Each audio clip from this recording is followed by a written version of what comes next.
So today we are up in the workshop barn, and for this tutorial Tuesday, I'm going to show you how to take some little figurines, if they're just little wooden bear figurines, and we're going to turn them into some super awesome bookends.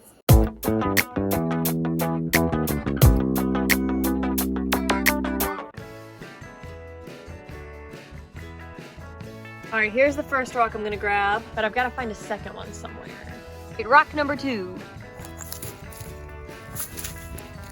Thanks, Dad. We've got our materials here, and we're gonna assemble it with E6000 glue. I've actually never used this before, but everybody says this is the glue to use for, you know, projects that you need things to stick together. So we're gonna give that a whirl. The last thing we need to get is our wood. But first, some warmth. Oh yeah. This is cedar wood from trees we cut down and had milled up.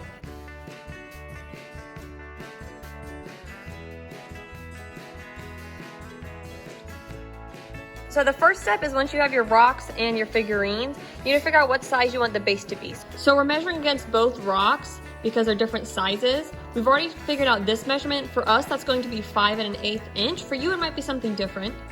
But then we're also figuring out the width because we want to take this narrower and cut some of this off. So we've measured to 4 1/2, and that's how much we're going to take off on this side. So the first thing is to figure out the size of your wood and then cut it down.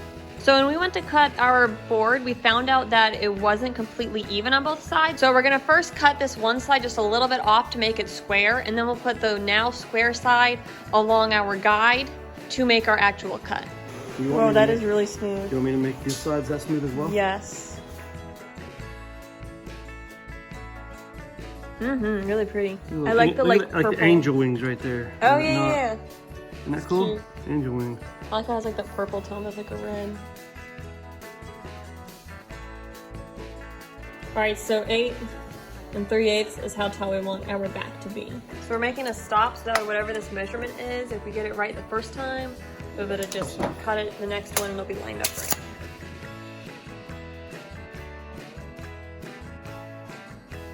Again, we're going to square up our edge.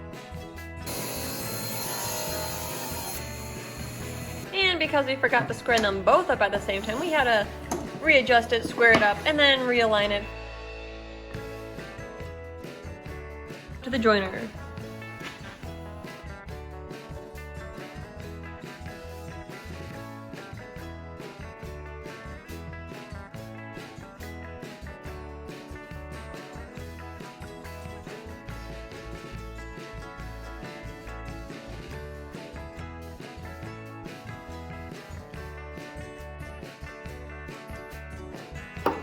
Oh yeah, perfect shape. All right, now what did we say what these are gonna be? Now that has to go Like this, yeah. back to 5 1/2. Again, we're just making a stop so that once we cut our first piece, we'll already be able to get the second one lined up to the same length.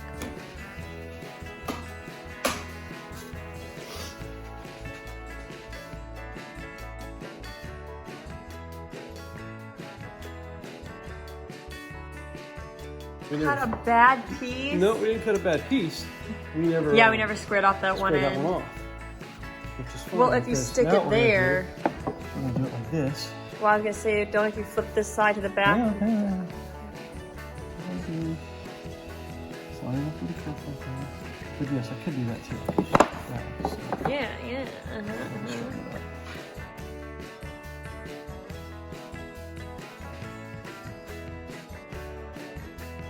Hey, that looks much nice. better.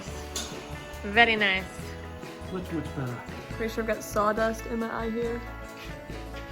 Oh, we are.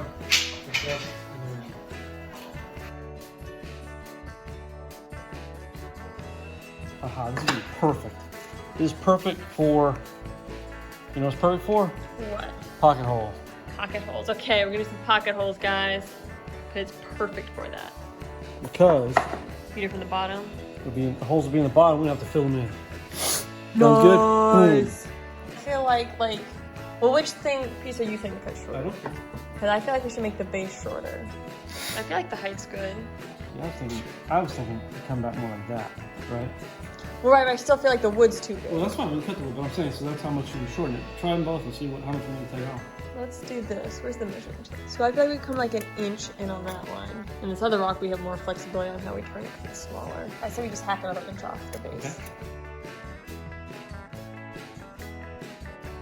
But we could measure this and mark this. Now we don't have much. I mean, no one's going to see it, so I think it's okay. This isn't precision. I like non-precision woodworking the best. I like non-precision DIY, so this is a great DIY. I'm just like filming and you're like doing the DIY.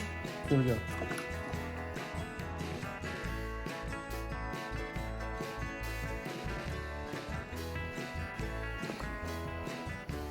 Now I need the other pocket hole tool. If someone doesn't have like a pocket tool kit, another option would be to just do a drill bit from the back, and you could even do like the sunk screw head kind of deal, and then just screw it in that way, right?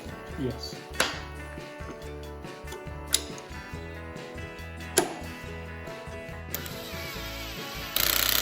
Oh, that looks like it's splitting along there too. Oh, along right there.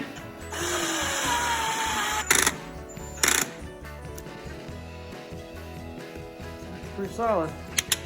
Yeah, pocket hole screws in there. Very solid. Very nice. I love it all. Yeah, it looks like that. This piece is. I know. I feel like when someone's gonna set it down, it's gonna go crack.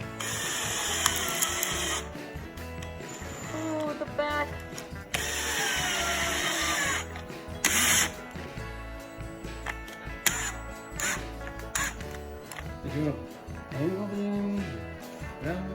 I don't know. What do you think we should do with the like back end? Problem is, once you go to round, you gotta sand them and get to the right. That's how much you have to work with, that's all.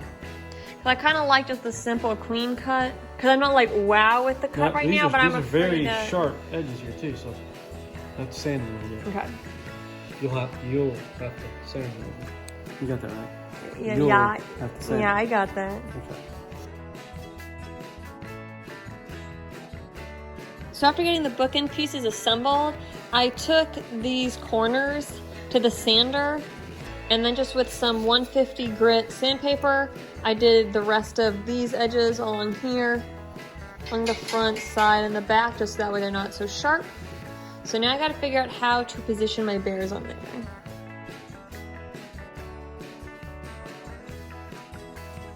Kind of thinking like that, and I don't know if I've mentioned this yet, but the reason we're adding the rock is that we actually have some weight to our bookend. Just the wood, you know, isn't super heavy, and then these figurines are super lightweight wood, so we're using the rocks to add that weight to the bookends.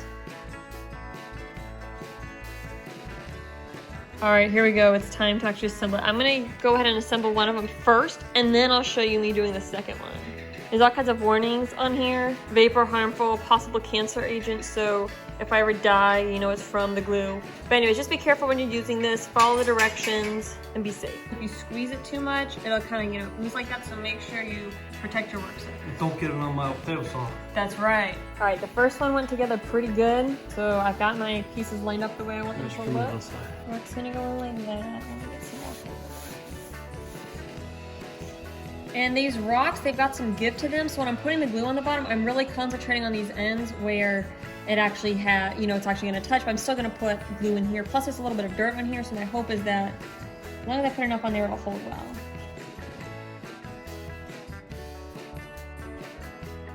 All right, I had it like this.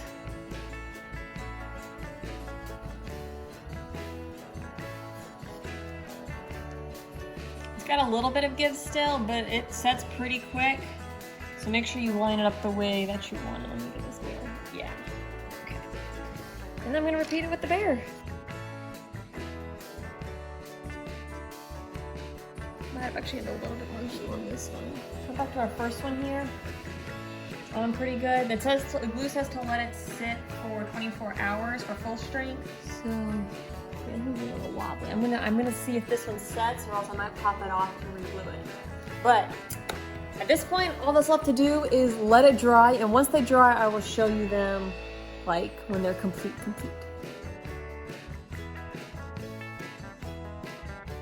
Ta-da!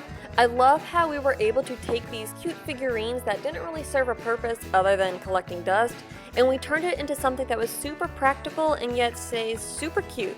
If you enjoyed this project and this video, don't forget to smash the like button down below, and if you want to see more content from my channel, make sure to subscribe and hit the bell icon so you get notified when I post new content.